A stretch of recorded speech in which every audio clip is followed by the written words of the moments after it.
while we hear of free hospitalization in DOH-run hospitals, the reality on the ground, especially in the provinces, is that many provincial, district, and municipal hospitals still lack resources. Ang totoo, sa maraming probinsya, kailangan pa ring magbayad kahit simpleng gamutan.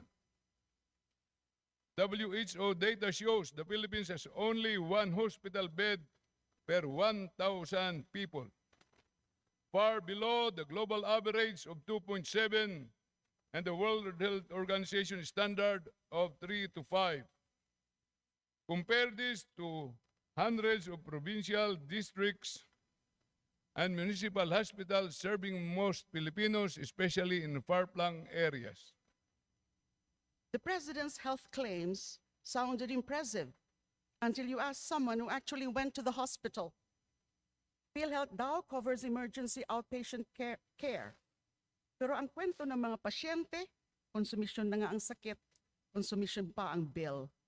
The agency says reimbursement is possible, but in an emergency, who has time and money for abono?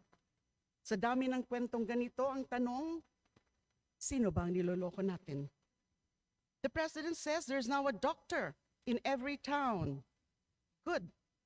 But a lone doctor without medicine, without equipment, without trained staff is not a health system. That's a photo op waiting to happen.